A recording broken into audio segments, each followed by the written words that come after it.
Hey, thanks for joining me. I hope you're doing well. The movie Sausage Party reveals the truth about the situation on Flat Earth in plain sight, with a hilarious story about food. The Shopwell supermarket has a dome, representative of the firmament encasing our flat plane. Each day, the excited food inside looks forward to being bought by humans, so they can go to what they call the Great Beyond.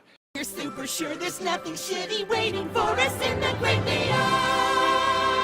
When Honey Mustard is brought back to the store, he's hysterical, having seen the horrors of the Great Beyond, where food is eaten instead of living in harmony with the human gods. Wake up! They're lying to your fucking faces! The Great Beyond is bullshit! Before falling to his suicide, Mustard tells Frank the Sausage to ask Firewater the truth about reality. While it may seem like a simple criticism of the afterlife, the Great Beyond actually represents the parasitic nature of the entities who attempt to infiltrate our consciousness on this flat plane. We are the food. Our children are consumed by the elite in black magic ceremonies. They're eating children! And we are energetic food in the form of fear and suffering for the Archon parasites that have infiltrated this reality. Archons, meaning rulers in Greek, are inorganic parasites that intrude subliminally upon the human mind, creating a variety of situations that create fear and suffering. They rule over humanity because we have become susceptible to their subconscious manipulation. Low vibratory emotions are what these ankle biters feed off of. The humans eat the food. The Archons eat our emotions. This is one of the main reasons why this matrix of control has been set up. The douche in the movie represents the reptilians. The douche's attitude is noticeably different than the others throughout the film. He is aggressive, accusatory, and self-loathing, an obviously low vibratory being who displays a consciousness similar to that of the reptilians. He comes across a juice box who's leaking. The juice asks for the douche's help, but instead, the douche feeds off of the juice to make himself stronger. Like the Archons, the douche has learned to partake in vampirism. The reptilian entities who pose as our overlords are able to hide in plain sight by droning or cloning humans and taking over their bodies. This is shown when the douche enters the store manager's butt, allowing him full control of his body. So Frank the Sausage and the rest of the crew go to the liquor aisle to find out the truth from Firewater. Frank finds out that Firewater is a part of a group called the Non-Perishables. They never expire and are therefore immortal. The non-perishables represent the gatekeepers of knowledge. Frank is educated on the truth of the Great Beyond. The thing about the Great Beyond is, we invented it. What? I know, right? As soon as we're out those doors, the gods kill our asses. What, are you crazy? That doesn't make any sense. Why would the gods want to kill us? That makes no sense. Because it makes them stronger. Every kill gives them more power, and it's never enough. So we, the non-perishables, created a story. The story of the Great Beyond. A place where the gods care for you, and all your wildest and wettest dreams would come true. The non-perishables gave the supermarket false teachings, so they wouldn't question their predicament, and instead live every moment ignorant to their obviously messed up situation. This is akin to the indoctrination we're handed over from birth. Eventually, Frank tells the entire store the truth about their predicament. Everything we've been led to believe is a lie. Initially, when the truth is revealed, it's met with opposition and willful ignorance, just like a lot of us experience when we try to wake up our friends and families. Throughout the movie, we see division between the food products, but when the truth is finally digested, they realize the only way to fight against their situation is to unite with a common cause. Divide and conquer, you could say, was used against them, just as it's used on our plane. At the end, Firewater reveals the ultimate truth, that the supermarket isn't even real. It's an illusion, and that the food products' real bodies are located in another dimension. The world is a fucking illusion, bro. Our lives are being manipulated for the entertainment of monsters. Twisted, tasteless, juvenile monsters. Puppet masters in another dimension. We're something called cartoons. I've explored in previous videos how this reality is holographic. We've been uploaded into this holographic playground, either by our own accord or with the aid of beings who may or may not have our best interest. I'll get back to this later in the video. They are revealed a Stargate. To go back into their original bodies, they must walk through this Stargate, just like the center of our plane. The center of our plane is a vortex of sorts, a Stargate. All compasses point towards it. Perhaps this is why Mount Meru, the magnetic mountain which our compass needles are attracted to, has been depicted looking somewhat like an electron collider or a vortex of some kind. Through this vortex is paradise, Shambhala, the Garden of Eden, Hyperborea. This is the divine destination that I and my blood brethren are being called to, where those who drink from the living waters will gain everlasting life. So the core of this Stargate has a greenish color, similar to that of the Aurora Borealis. From the center hole of our flat plane shoots out the Aurora Borealis, also known as the astral light. The Aurora Borealis is the condensed visible portion of this astral light, but it pervades all throughout our plane. This astral light contains the Akashic records. Everything manifests in this reality through the power of the black sun, so it makes sense that the energy it emits contains the imprints of consciousness. In Isis Unveiled, Helena Blavatsky wrote, "It is on the indestructible tablets of the astral light that is stamped the impression of every thought we think and every act we perform. Our astral light is, so to speak, the Linga Sharira of our earth. The Linga Sharira is the etheric body, the bioplasmic energy that serves as a model of the physical body. Just as the physical body is a mold of the Linga Sharira, what's going on Earth is a mold of the Akashic records, and vice versa." Nikola Tesla said, "Earth would be more easily defined as a system environment. Earth is also a machine. It is a Tesla coil, powered wirelessly with the electromagnetic field. Our intent goes into this electromagnetic field, the aether, through the astral light which surrounds us. The sun is the collective consciousness pouring down on everyone in tandem with the astral light and black sun. This flat earth trinity of black sun, sun, and astral light is the goddess and is the heart of this machine that Tesla mentions. Only this machine isn't inorganic, but a conscious breathing being we call Earth. Isis is one of many names for this goddess, hence Blavatsky's book title, Isis Unveiled. So part of this quickening, this awakening that's going on, is that our higher selves are communicating with us more and more. So the collective consciousness is more and more of that of truth and love. It's pouring down on us. And when we speak our intent towards the sun, this affects the collective consciousness even more because we're working directly with that energy. When we sun gaze, we are opening up our hypothalamus to be able to receive messages and guidance from the collective conscious and unconscious. With the awakening that's going on, these messages from the sun are powerful and easy to receive. I recommend you start with 10 seconds when the sun is low in the sky, progressively moving upwards 10 seconds each day to 44 minutes, then switch to 10 minutes 3 times a week. While you sun gaze, speak your divine intent towards the sun, whatever you wish to shower down on the collective. In Sausage Party, the food is organized into aisles, shelves. Everything is ordered perfectly in order for the most efficient shopping experience by the parasitic humans. This is what's going on here. We are currently living in an energy extraction matrix, physically and spiritually.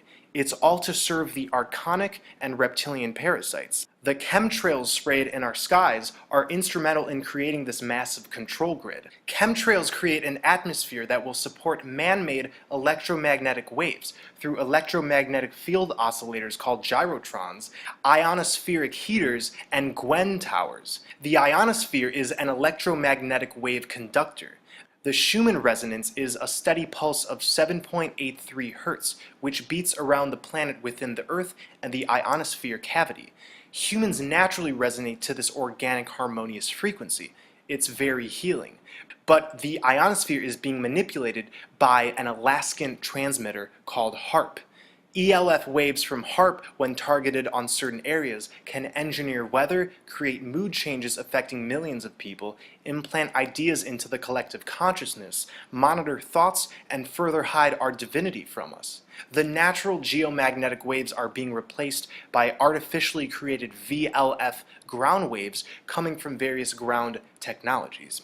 There is a powerful electrical connection between the ionosphere and the lower atmosphere, where chemtrails are sprayed. Chemtrails enhance this connection by making the lower atmosphere superconductive, and then, when HAARP manipulates the ionosphere, the lower areas of the atmosphere can be manipulated accordingly. Chemtrails in turn poison us with heavy metals, Morgellons fibers, and other nasty things, but the prime reason they're being sprayed is to reinforce an artificial control-based matrix.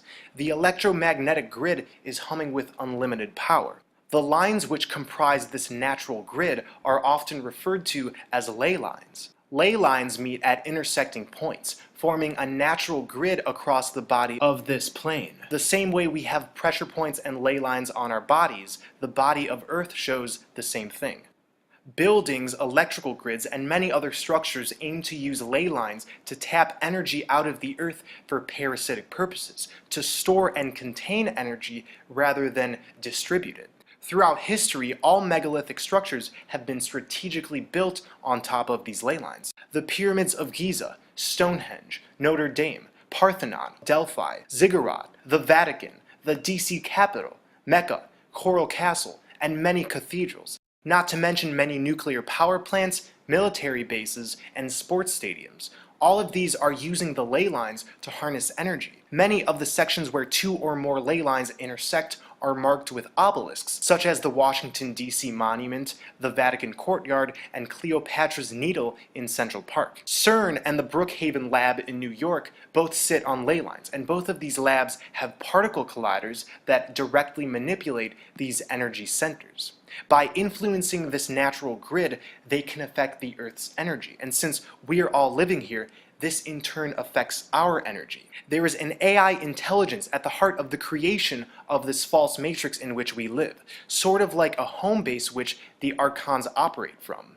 They aim to hold us as prisoners in this false matrix by not only the electricity and harmful frequencies, but the way the electrical grid is geometrically set up across the planet. Societal indoctrination attempts to lower our vibrations, and this lets these technologies affect us more and more. It's the perfect storm for slavery. This may seem overwhelming, but don't forget, when enough of us are awake and aware, this AI machine is no match for us.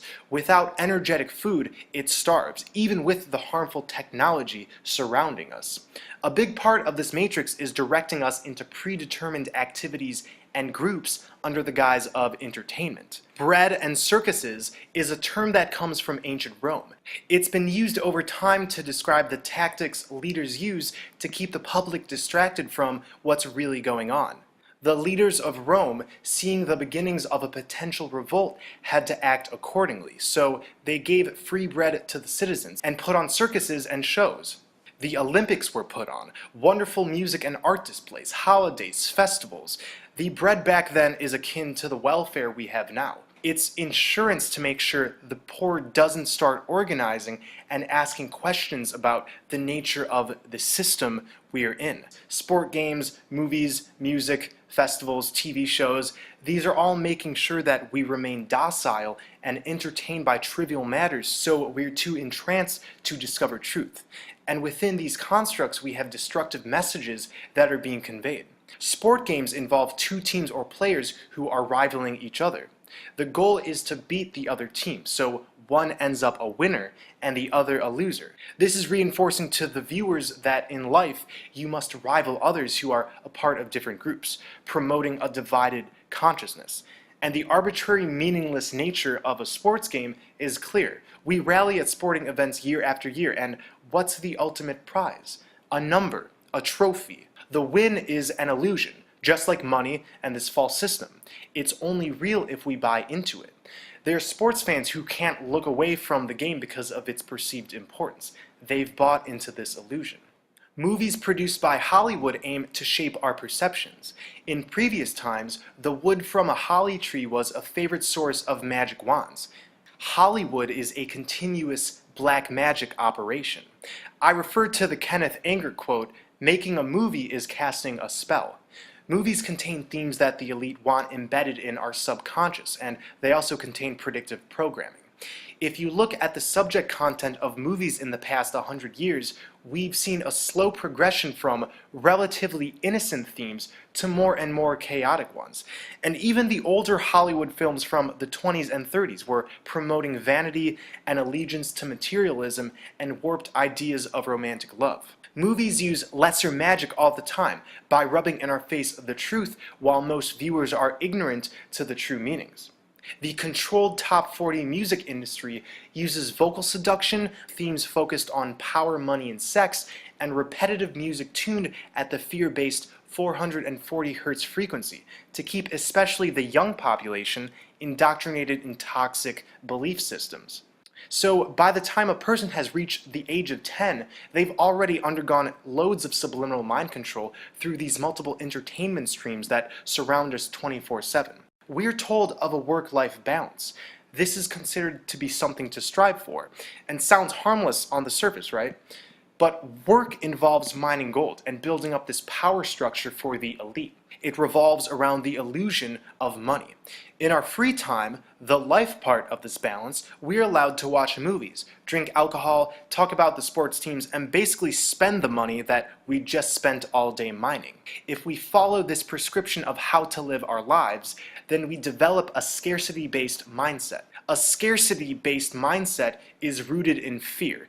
This is extremely common. This mindset tells us that life only has so much, that there's only a finite number of pie slices out there, whether it's recognition, food, money, love, and that one must battle against the world in a dog-eat-dog fashion in order to not fall victim to this scarcity. On the other hand, an abundance-based mindset is rooted in love. This is the mindset that is being cultivated in this age of Aquarius, telling us that life is malleable, full of everything one's heart requires and desires.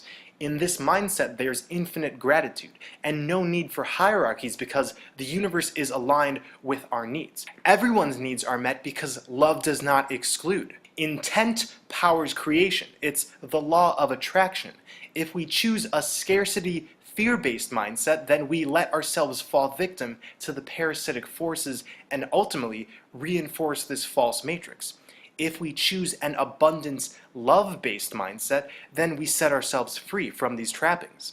So we have order followers, governments, corporations, banks. These are all constructs based on fear and control.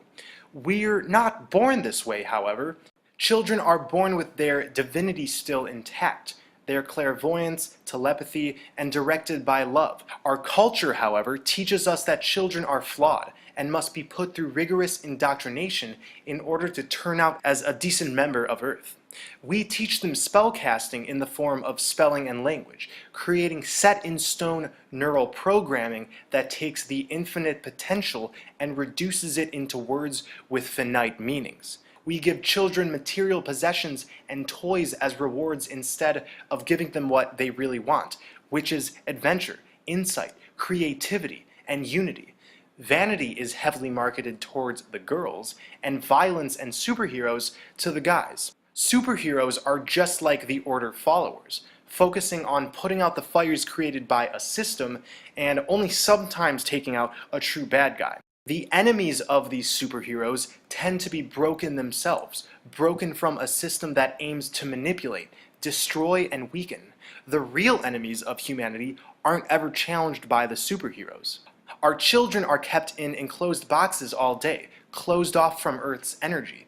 Instead of looking around, experiencing this realm, and determining what reality means for themselves, their heads are kept down, looking at books and explanations that give a false, fabricated, cold perspective of reality. When we look back at the history we're taught, there's an important constant glaring us in the face: slave masters. In ancient Egypt, society was ruled by pharaohs. In Asia, we had emperors. In Russia, we had czars. In Europe, we had kings.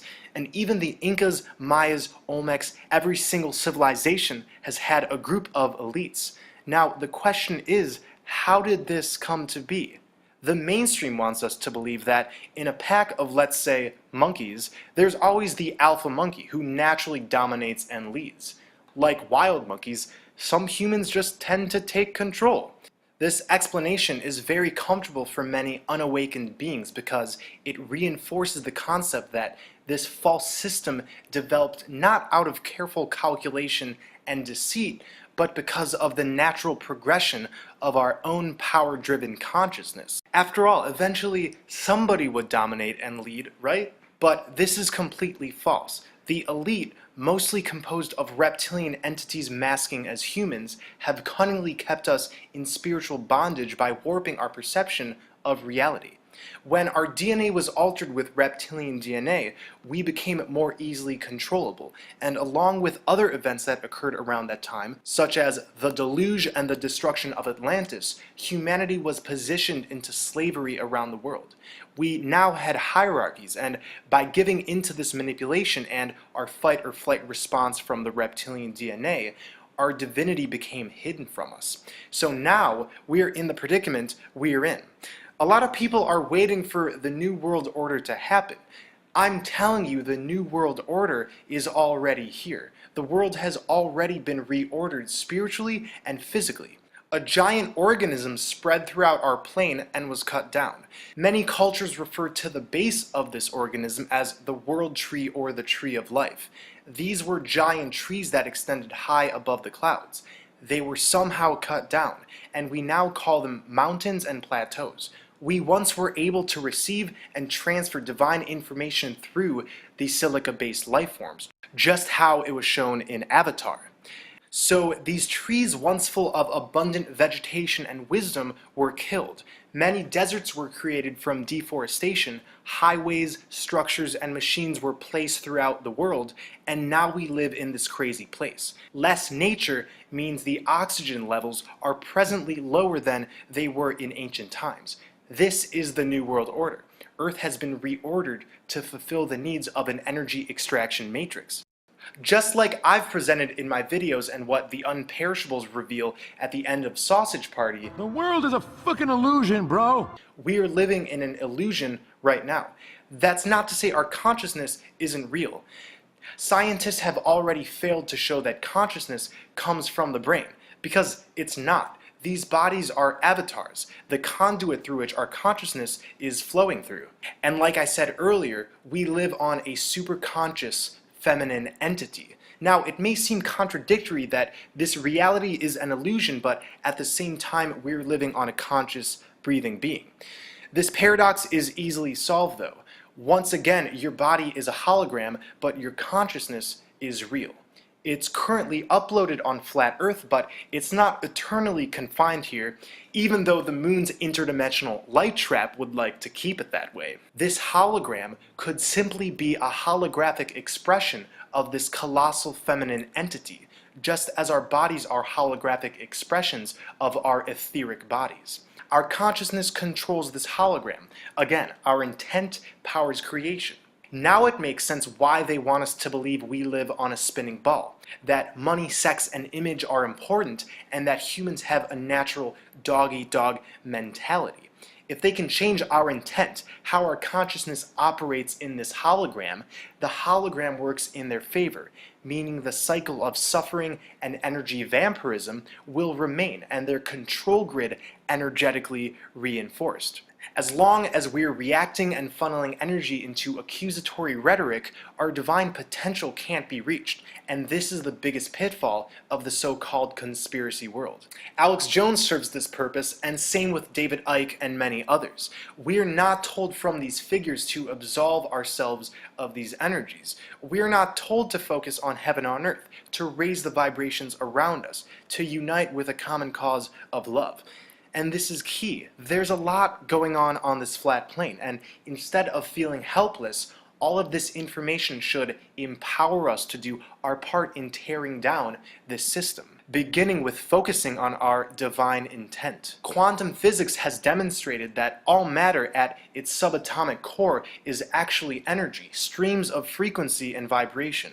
Everything on this plane is vibration, so even with all of this deception, vibration and intent can still manipulate this reality to tear down these power structures. When enough of us are intending to create heaven on earth, this hologram will be rearranged accordingly. Anybody who spills their blood over something means it. This is spiritual science. Blood poured over published intent activates that intent. By choosing and intending to create heaven on earth, we are actively removing the hexes that have been placed on us since birth. We gain the eyes to see when we spill our blood over our intent, because to create heaven on earth means to first become fully conscious about the weight of the situation here on flat earth. Our blood brothers and sisters will be making a journey to the center of our plane within a few years' time, where we will drink from the Holy Grail, the living waters that exist past the vortex. Everybody who comes through will be able to drink from these waters and therefore achieve everlasting life. And some of us will also be going back to our original bodies, which remain sleeping, most likely in pods that they reveal to us in The Matrix, Avatar, and other movies. Where are our original bodies, and what does that realm look like? I don't know, and neither do you. I do know that there's a quickening of consciousness going on, and it's all pointing to the same thing. Our time on this part of flat earth is coming to an end. It's time we go into paradise. And for those who are traveling back into their original bodies, start incarnating into other realms and maybe even create our own. If you've been touched by this blood magic, then you know that your purpose is to spread love and truth no matter where you are in this multiverse. We are not looking at blood over intent or the journey to the center as a selfish act. We are here to raise the vibration of any realm we're in, whether it's flat earth or somewhere else. In this realm, blood is a powerful substance. While we are going to the center in a few years' time, we're not going to exit this place without leaving our divine imprint first. Blood over intent is for the benefit of all. It is a one-time shedding of blood to connect our intent with the Ethernet. Replicate the videos you see and publish it beside ours. This is a key. When your intent is aligned with love, unity, and sealed with blood, it metaphysically creates tears in this reality in which our intent can directly affect, more so than if we didn't spill our blood. It's spiritual alchemy, and for those who are simplifying it as a satanic cult practice, you're looking at this through an incorrect perspective. This is white magic and not black magic.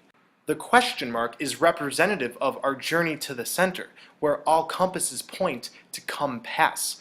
Broken down, we have Quest Eye On.